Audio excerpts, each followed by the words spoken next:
FPL Talk Part 15. How we doing, ladies and gents, boys and girls, dudes and dudettes? I hope you're doing well on this Friday morning. It's 10 o'clock, and that can only mean one thing, can't it? FPL. We're talking fantasy Premier League. Yes, we are. Fan-dabby-dozy. I'll get you guys seeing what I see, and you can have a quick look at how we're going to do this weekend. We are game week 16, aren't we, this week? And we're going to see exactly what is occurring. So, game week 16 kickstarts at 1:30. Don't forget, people, get your teams in by 1:30. That's right.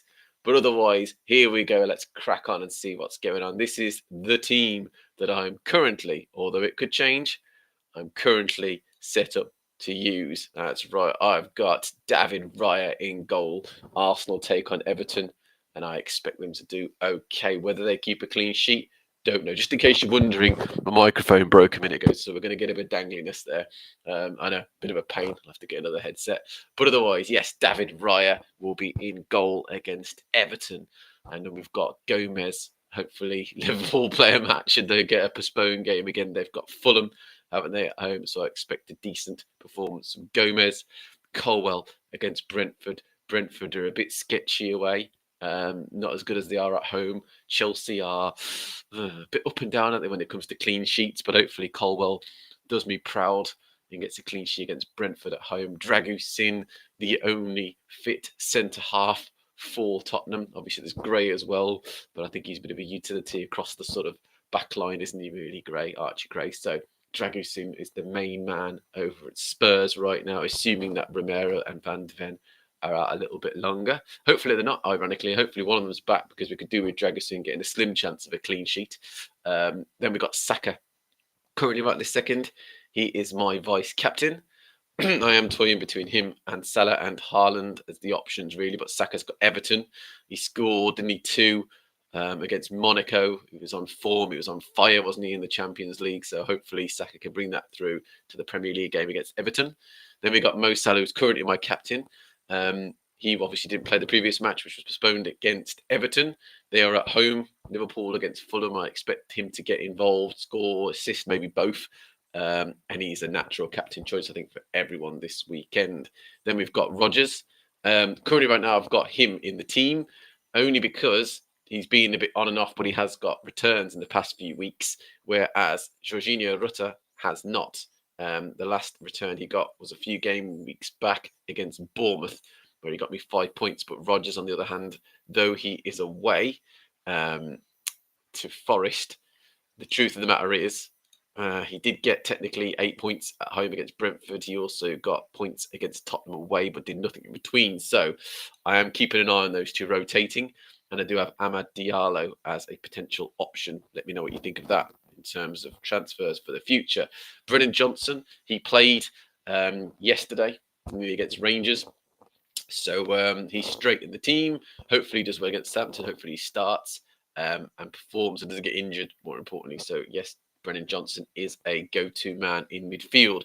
Up front, pretty much sets the tone and is what it is. Risa versus Chelsea and Jackson versus Brentford. So they're against each other, my two forwards, and hopefully it's a decent scoring game. You see, I worry a little bit because I've got Colwell, haven't I, in defence. So if Risa and Mbuemo and Sade come to town and perform well against Chelsea, it could be no clean sheet job. In fact, I'm not expecting miracles this weekend. Maybe Raya to do well against Everton and Gomez to do well against Fulham. Brentford, they seem to always score even though they don't win matches necessarily. They seem to get goals in them. So Colwell, I'm sitting on the fence with. Plus, if you look at Chelsea's recent history in terms of clean sheets, the last one they had was against Villa, and then nothing, absolutely nothing for weeks until game week 5 against West Ham. So yeah, you can't bank on them getting a clean sheet really. Maybe a goal or an assist from Colwell if there's a corner option. Dragusin, with the way that Tottenham are right this second, without the defenders, really, to be honest with you, I'm not sure about that one. I think it's going to be a no clean sheet. Even though they're facing Southampton, who aren't great, let's be honest. I'd really, really like Dragusin to get a clean sheet, but I'm not sure. I just get this feeling that's the game in which Southampton might do something, get a draw, score a goal or two against them, so against Spurs. So because of the defensive issues over at Spurs, I'm not expecting miracles I would have had alternatively Mikalenko, who I don't expect to keep a clean sheet against Arsenal. Maybe a Yoro or a Martinez from Manchester United. I don't expect them to keep a clean sheet against Man City, even though Man City are a bit sketchy. So yeah, clean sheet wise this weekend, I'm not expecting miracles from my 4 players. My bench is Rico Lewis, who's suspended. So that doesn't matter about him really too much. Kwanzaa, similar, he's not going to play ahead of Gomez, I don't think. So he's a bit of a no-go player, really. Then we've got Jorginho Rutter against Crystal Palace or Rodgers against Forest. I've gone with Rodgers for now. I might change my mind, but I doubt it. And then we've got the goalkeeping options, really. Do I think that Raya is going to keep a clean sheet at home at the Emirates against Everton? Or do I think Fabianski is going to keep a clean sheet against Bournemouth away? Yeah, exactly. So I've gone with the safe bet. I've stuck with Raya for this game as well. So yeah, clean sheet wise, expecting maybe 2 clean sheets. Maybe 3 from Dragusin, not from Colwell, unfortunately, despite the fact that I've got him in the team. Then, in terms of the rest of the team, what I expect really: Saka, goal assist, maybe. Salah, similar goal, maybe goal assist against Fulham. He has got Everton, they've got Fulham, respectively. Rodgers, I don't expect more than probably a 2 or 3 points. It'd be nice for him to get a goal. It'd be nice for him to get an assist involved, but he's sketchy, isn't he? His form is stop and start, isn't it, really? He does well, then does well, nothing, does well, nothing, does well, does nothing for the next few game weeks. In terms of fantasy, obviously he's a good player, but in terms of fantasy, does nothing in that sense. Brennan Johnson against Southampton, if he starts, I'm expecting some kind of result against that. I'm expecting a goal or an assist from him. He's that good a player. I think he could be on the end of things. Hopefully, if they do get loads of goals, he's not one of those typical forwards that misses out, when you've got everyone else scoring in the team apart from your player. So frustrating. So, yes, in terms of Chelsea versus Brentford, that match, I'm expecting Wisa. Probably not to score. Maybe an assist if I'm lucky. Nicholas Jackson, I expect to score if he plays. I do expect him to get a goal. Problem is, Nkunku is breathing down his neck, isn't he? I know he's not starting, and I know Nicholas Jackson, as it stands, is the go-to forward, but still there's that sort of niggling thought in the back of your mind: is Nicholas Jackson going to be the main forward for Chelsea for the rest of the season? Fingers crossed. Haaland, I expect him to score. I think we're ready. I think he scored last weekend, and I think he's going to score again. And I think we're going to slowly start to see that increase in his output now. I mean, he's gone far too long without a goal, didn't he, really? Look at that. He went 1, 2 matches. That might not seem like much, but then it went on and off, didn't it, really? He scored against Brighton, did nothing against Bournemouth, scored against Southampton, did nothing for all of those game weeks, and then he had his goal against Arsenal all the way back in game week 5. So I expect to now start to see a bit of movement from him. Obviously, he's got De Bruyne back as well, feeding him with his chances. He got a bonus point, should have had 2, but it was taken away, wasn't it, by the guys over at the Premier League. So, yeah, something to keep an eye on, but I think Haaland's going to score, which is why I don't have any Man United assets in the team. So there you go. As it stands right this second, I am captaining Mo Salah on the day, which is pretty much obvious. If you look at captain polls, etc., you will see that he's right up there as the main man, isn't he, to captain this week. Saka's the other one. Cole Palmer's a huge call as well, isn't he? Really a good shout if you're going for an alternative or something a bit slightly off the norm in that sense as well. Here's the expected points via Reddit. Palmer's expected to get 7.67 points, which is kind of a good output considering he's playing against Brentford. Salah's expected to get 7.64, quite similar. He's got Fulham. Saka's 7.27. So those are the top 3 against Everton. Look at that. And the ownership is really high. 61, 61 and 43 for the top 3 players. So you expect them to be high outputs. Then after that, we got Son at 6.8 against Southampton. It is against Southampton after all. So Tottenham will probably fancy their chances quite heavily, even though they're away. Trent Alexander-Arnold is a big shout at 6.1 against Fulham. Isak, 6.07 against Leicester. Again, Newcastle doing well. Isak in particular firing at the moment. Haaland, that's lower than I thought it was going to be at 5.97. I expected him to be in the 6s at least, even though his form has been a bit up and down. He's got an assist and a goal in the last 2 games. Gordon, 5.76 against Leicester, if he plays.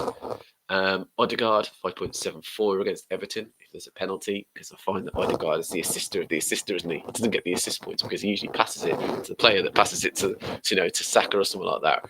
Diaz 5.5 against Fulham, possibly. Jota is back. And I've been given a lot of faith with Darwin so far as well. So, yeah, we will see. Keep an eye on this. I'm doing this on Sky Sports as well. All the things that the managers are saying right this second. One thing I've been trying to keep an eye on, I don't know where it is, if it's even on here, is Konate and how he's getting on, really. Because one of the things that I've got to keep an eye on is making sure that I don't miss out on the Liverpool coverage, should we say. Talk about coverage quite a bit. We don't want to miss out on Liverpool coverage. So obviously keeping an eye on Konate, seeing when he's back. He's in the gym. He posted a video, didn't he, Konate, of being in the gym, or a picture showing that he's ready to step up his return to fitness. So we'll have to keep an eye and see how he goes in that sense as well. So as it stands, that's the team that I'm going to roll with. The only big question, really, and again, it's the same question every single week for me, isn't it, really? Goalkeeping choice, I think I'm going to stick with Raya over Fabianski. Then there's the question of Jorginho Rutter against Crystal Palace at home, but Crystal Palace are quite solid. Or Morgan Rogers away to Nottingham Forest. Again, Forest are quite solid. So both of those players, it's going to be a toss of a coin, I think, with that, isn't it, really? And then obviously that will keep me with a transfer. I'll have a transfer available. I still have it this second going. Because of the injuries at the Tottenham backline, I can afford to keep Dragusin another week, because I was thinking, oh no, Romero's back in Van de Ven, because they played the last match but got injured, didn't they, against Chelsea. But if they were back permanently, I would have had to worry about getting out Dragusin sooner than expected. Another player I've got on the radar is the Ipswich defender, Ben Johnson. He's dropped to 3.9 now, and he's sort of a starting player, isn't he, for Ipswich? So definitely keeping an eye on him. I think Burgess will drop out of the team very soon, even though he played. Davis and Greaves will continue in centre-half position. So, yeah, definitely looking at Johnson. I know that Clark is sort of sniffing around, isn't he? Harry Clark, he did get one game, but yeah, it's a 2-pointer against Crystal Palace. But I think Ben Johnson, whilst Twanzebe's out, is going to be the go-to right back for them. He played against Bournemouth. Again, I'll be keeping an eye on his match against Wolves. So if he plays against Wolves, I will look maybe to bring him in even then after that against Newcastle. If Ben Johnson continues to play at 3.9 million, he might be my Kwanzaa replacement after Christmas, because I'm hearing rumblings and news and reports that Kwanzaa might get a chance, during the big Christmas lead up to the festive period. So he might well be that Kwanzaa's not quite ready to get kicked out of the squad. Dragusin is one I'm going to keep an eye on, depending on Romero's injury. I will look at the manager's press conference for Ange and see what Ange Postecoglou's got to say about the Tottenham defence. If he says that Romero's out for a long period, then I might keep Dragusin for a bit longer. Same with Van de Ven. If he's out for a long period, I might keep Dragusin a bit longer. But my eyes are firmly on Mykolenko, maybe. Yoro definitely at Manchester United if he plays a lot more games in terms of starting 11. So yeah, I've got a few players in mind that I might bring in. Even Rico Henry is a bit of a wild card over at Brentford. If they start to perform better, I might start looking at Rico Henry. So I've got players in mind who to bring in. In terms of the attacking side of things, Amid Diallo is someone I've been looking at for maybe Rodgers or Jorginho Rutter. So yeah, I'm definitely looking at those. I'm on all the socials as always, guys. I'm on Facebook, which is AJP85-channel. I'm on X, which is AJ1985P. I'm on Twitch. My live stream source is A_J_P_8_8_5. And obviously YouTube, which is where the videos go after I've done them live. AJ Hardy 85. Like, subscribe, and follow. We could be special friends. But do it, people. And comment, more importantly. Don't hide. Comment. Why not? Let's have a chat. Let's talk about all things FPL, all things fantasy on my FPL Talk channel, which is what I'm doing right this second. I'm getting all the information out about football, fantasy football side of things. I also do Football Manager videos. I've done a lower league right up to Premier League with Kilometer Harriet. If you check that out on my YouTube, have a look at that one. I've literally done like 40, 50 videos on that one. But the thing is, unlike a lot of other people, there's no editing. Yeah, I don't do anything like that. I'm completely unscripted, completely edited. It's me, headset, although broken microphone, mouse, laptop. We are here live from the conservatory. That's right. I'm not in some kind of gaming dungeon or live studio or anything like that. I don't have some fancy microphone. We're just doing it the way you guys would do it at home. Keep it real. That's what I say. Too right. But yeah, the price predictor we'll have a quick look at now as well. So as you can see right this second, in terms of what's going to happen, apparently, Rashford's going to go down this evening. It's not that high, 83%, but yes, he could do. Eze is going to go down as well, despite him being back from injury. Winks is going to go down tonight, so that could be a 4.4 midfielder to keep an eye on. Virgil is going to go up tomorrow, apparently. Mo Salah is potentially going to go up tomorrow. Isak is going to go up tomorrow, apparently.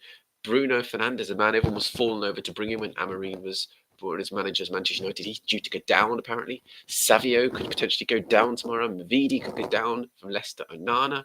Stones is injured, so I'm not sure about him because I think it's a threshold when there's an injury. And Foden is due to go down. So some players to keep an eye on if you guys are looking at those. So yeah, definitely keep an eye on everything that's going on right this second. In terms of the players that have gone up and down this game day, that is today's day. Strand Larson went up to 5.7. I did actually have Strand Larson saved in the watch list. Hall, if you remember, I was talking about him a few weeks back now, despite the fact that he's gone up to 4.5 million from 4.4, he hasn't returned. Has he really? He's done no better than the players that I've brought in within reason. You know, Newcastle have been a bit sketchy. He might be 4.5, but he's got a 1, 1, 2, 1. The only good thing about Hall is the fact that he's been playing 90 minutes or 80 minutes, isn't he? So, yeah, Hall, if you've got him in, great, well done. You've got a 0.1 rise, but it won't mean anything unless he goes up again. And I can't see that happening unless he gets a great, he performs in a great game, like scores, assists, clean sheet, that kind of thing. Edouard's gone down to 5.1. Ursula, no one had Ursula, he's back player, isn't he, Ursula? And Arroyo, which is an interesting player, actually. He's injured right now, but I would have thought he was a starting player for Bournemouth when he's fully fit. He's on 4.3 million right this second, so he's dropped in price today. So there's quite a lot of things going on. Obviously, the match is not till tomorrow at 1 o'clock, so we still have an evening of price changes potentially. And a lot of people are thinking, captain, who do I bring? To be quite honest with you, I think this week's captain is going to be a mixture of Salah or Cole Palmer. I think those are the two go-to players, aren't they, really? With Saka potentially as a vice or a punt. I wouldn't say a punt. That's quite harsh. I love Saka. I really do. But he's one of those players where he can frustrate you, or like last weekend against Fulham, he was so close to getting that goal and we're all cheering, going, yay, he's our captain. And then he ended up with 2.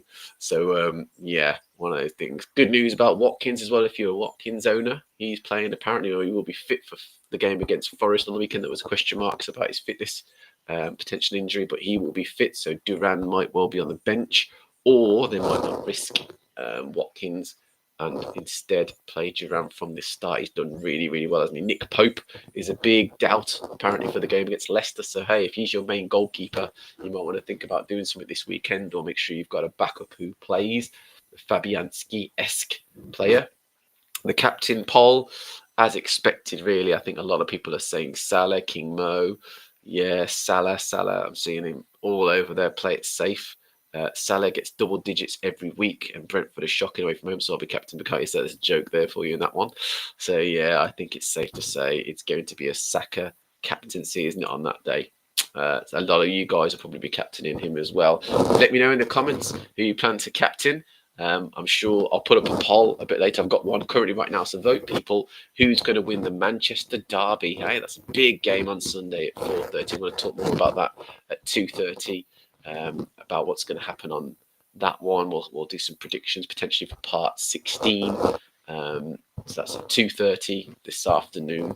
But yeah, do get your comments and let me know what you think in terms of what's going to happen. Let me know in terms of captaincy, who you're looking to captain. I'll do a poll a bit later.